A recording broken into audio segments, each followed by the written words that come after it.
Sahabat sekalian, selamat datang kembali di kajian ilmu Al-Quran.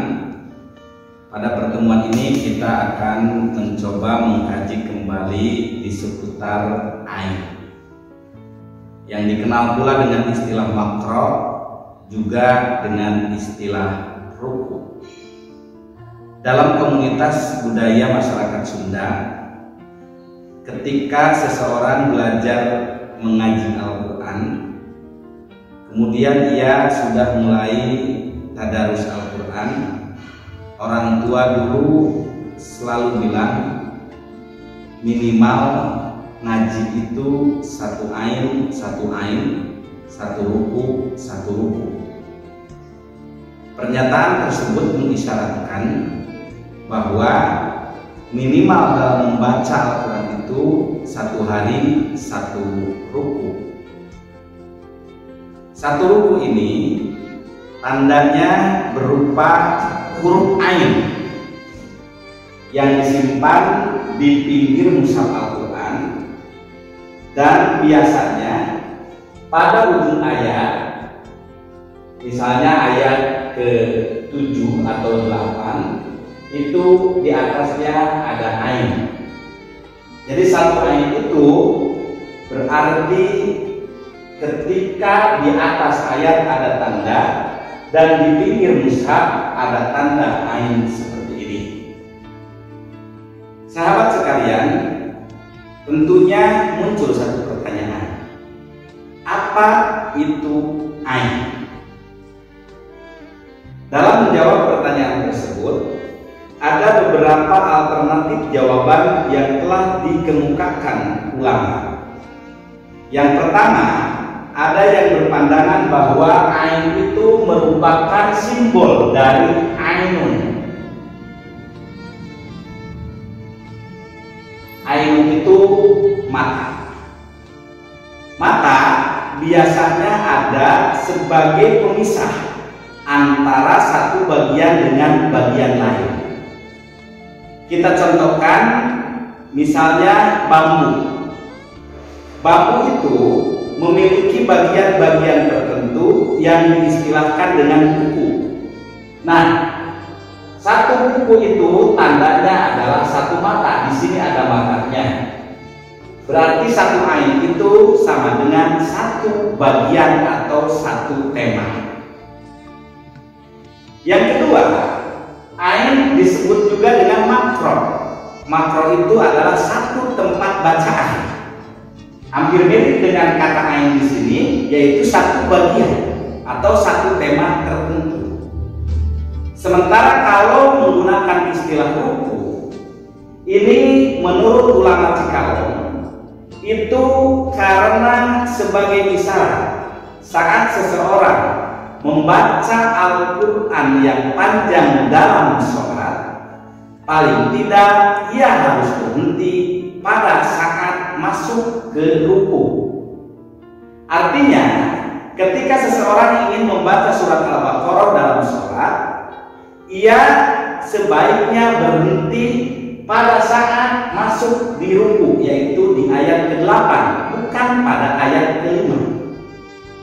Nah, sahabat sekalian, dalam tradisi mushaf Indonesia, dalam ain itu ada angka. Walaupun pada mushaf sekarang ain itu tidak lagi memakai angka. Muncul pertanyaan, apa fungsi dari angka-angka yang berada dalam ain tersebut? Karena sebagian orang tidak memahami fungsi angka-angka itu, sehingga terkadang ditarik-tarik pada wilayah mistik. Karenanya tidak aneh ada satu kelompok tertentu yang menggunakan ain berangka itu sebagai pengobatan.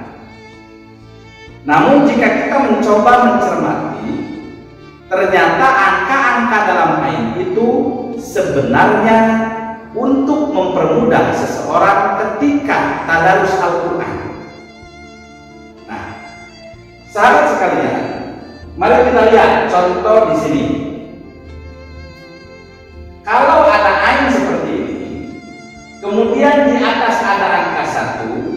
di bawah ada angka 1, kemudian di sini ada angka 7. Nah, angka-angka ini sebenarnya untuk mempermudah bagi yang membaca Al-Quran. Ia sudah berada pada ayat keberapa dalam juz, ayat keberapa dalam surat, dan ia membaca berapa ayat. Nah, angka yang di atas ini mengisyaratkan ayat ke dari surat. Sementara angka 1 di bawah ini menunjukkan pada ayat ke dari juz. Adapun angka 7 di tengah ini menunjukkan berapa ayat pada ayat tersebut.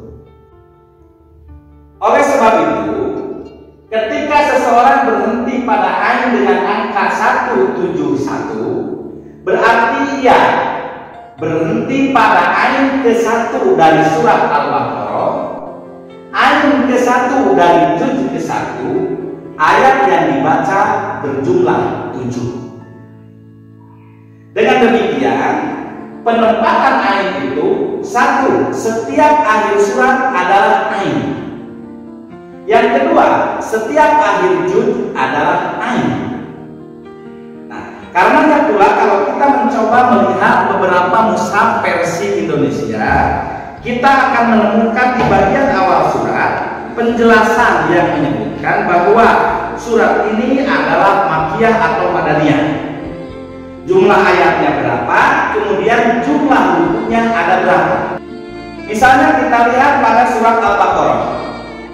Sebelum redaksi Bismillahirrahmanirrahim, ada kolom tersendiri yang menyebutkan bahwa surat Al-Baqarah itu adalah Madaniyah. Jumlah ayatnya 182 dan jumlah rukunya ada 40.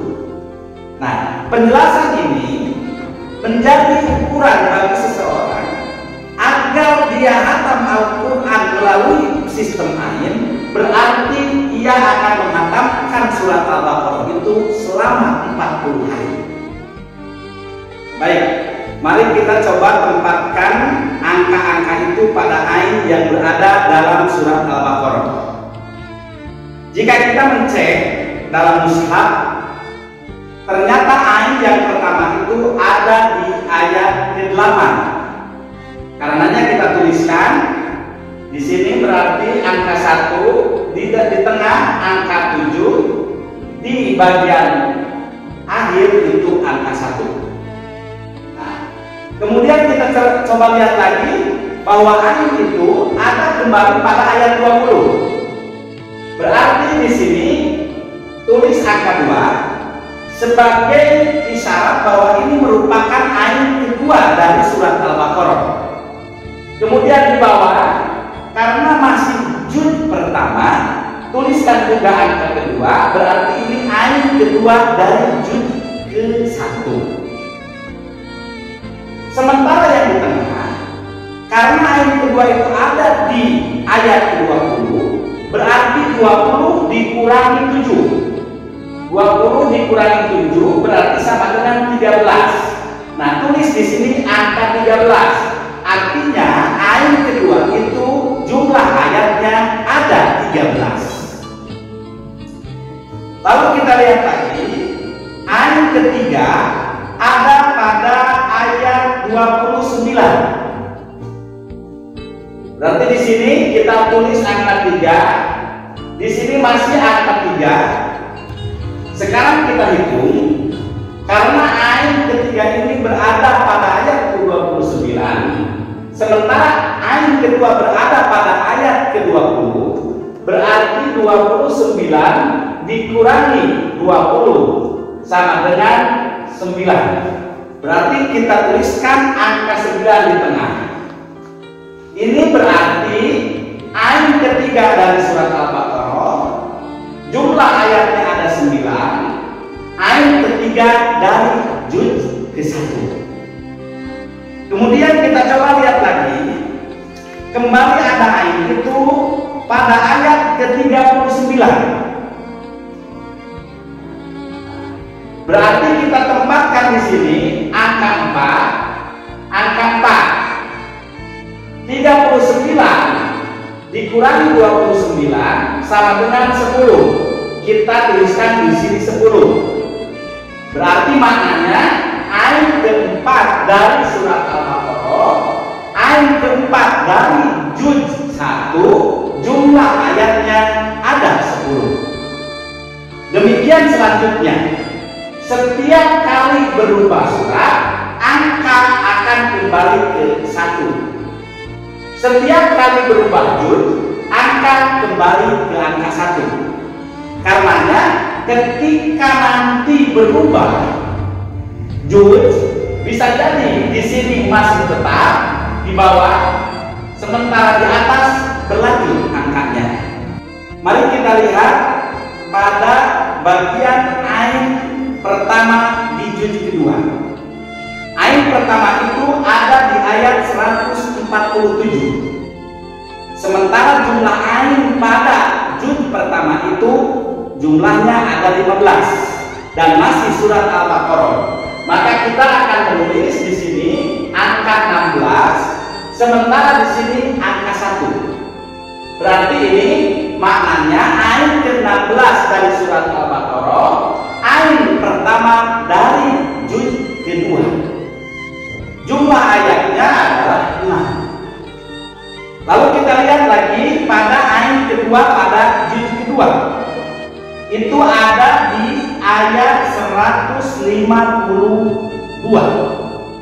Berarti kita akan menulis ini ayat ke-17, kemudian ini ayat kedua dari juz pertama.